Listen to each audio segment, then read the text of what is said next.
বন্ধুরা আমি রাখি, আশা করি আপনারা সবাই ভালো আছেন, আমিও ভালো আছি। আর যেহেতু বকলি দিয়ে আর এই চিংড়ি মাছ দিয়ে তরকারি করব।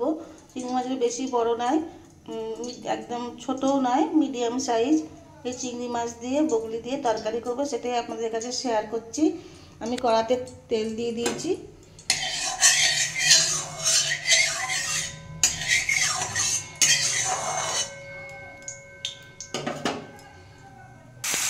তেলটা আমার গরম হয়ে গেছে। আমি চিংড়ি মাছগুলো ভালো করে রেখেছিলাম, ধুয়ে নুন মাখিয়ে রেখেছিলাম। আমি এবার এই চিংড়ি মাছটা একটু ভেজে নেব। চিংড়ি মাছ বেশি কড়া ভাজতে নেই, মোটামুটি একটু লাল হয়ে গেলেই হয়ে যায়।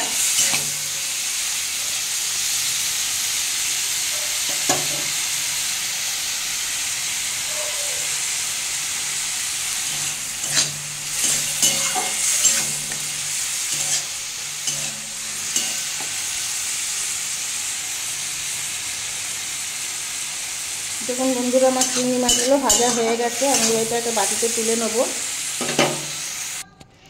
দেখুন বন্ধুরা, আমার চিংড়ি মাছটা ভাজা হয়ে গেছে। আমি কড়াতে আবার তেল দিয়ে দিয়েছি। এবার এই তেলের মধ্যে আমি বকলিগুলো ভেজে নেব।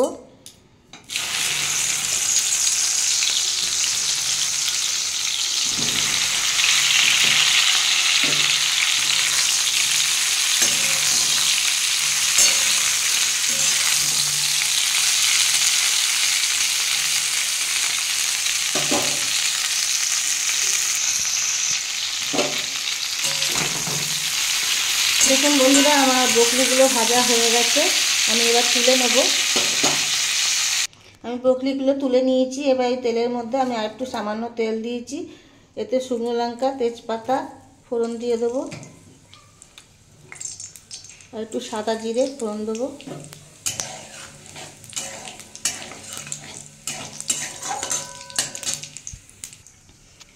এই তেলের মধ্যে আমি আলু, টমেটো,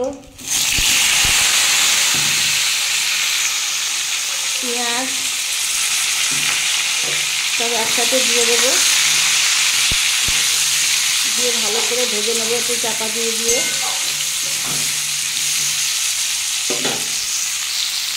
দেখুন বন্ধুরা, আমি 5 মিনিটের জন্য চাপা দিয়ে দিচ্ছি। 5 মিনিট পরে ফিরে আসছি।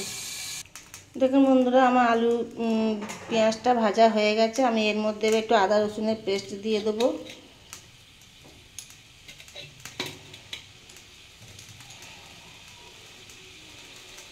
এক চামচ লঙ্কার গুঁড়ো,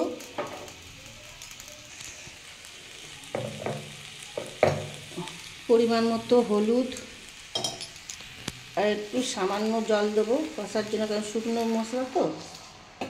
দিয়ে বন্ধুরা এটা ভালো করে কষে নেব।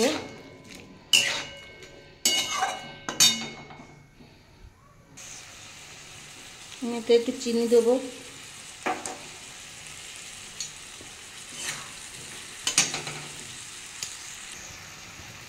পরিমাণ মতো নুন দেবো।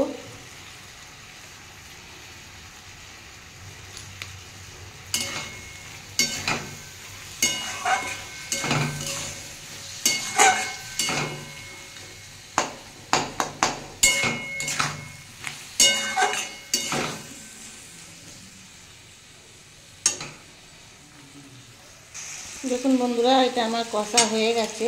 আমি এবার এর মধ্যে বকলিগুলো দিয়ে দেবো, দিয়ে ওটা দিয়ে ভালো করে একটু কষিয়ে নেব।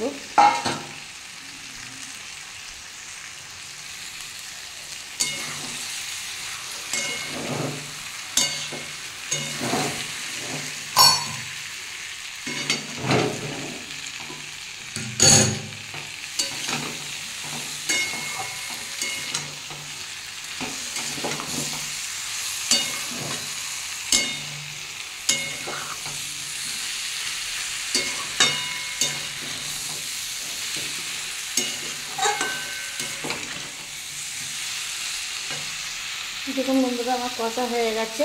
আমি এবার এর মধ্যে জল দিয়ে দেবো।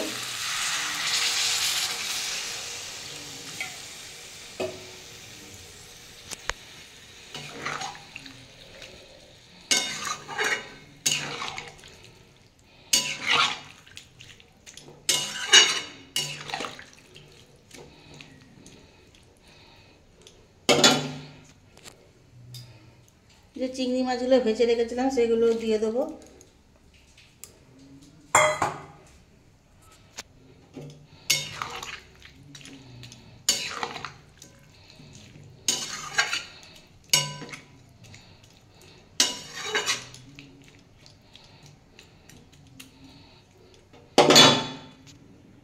বন্ধুরা আমি 10 মিনিটের জন্য চাপা দিয়ে দিচ্ছি এগুলো সেদ্ধ হওয়ার জন্য। আমি 10 মিনিট পরে ফিরে আসছি। দেখুন বন্ধুরা আমি 10 মিনিট পরে ফিরে আসলাম।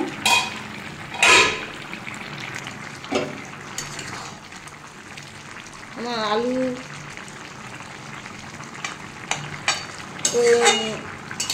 ব্রোকলি সব বন্ধুরা সেদ্ধ হয়ে গেছে। আমি এর মধ্যে একটু গরম মশলা দিয়ে দেবো,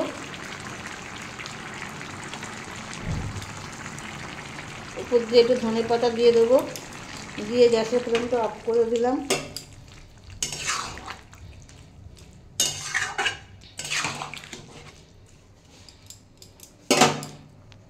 আমি কিছুক্ষণ এটা চাপা দিয়ে দেবো, কিছুক্ষণ পরে ফিরে আসছি।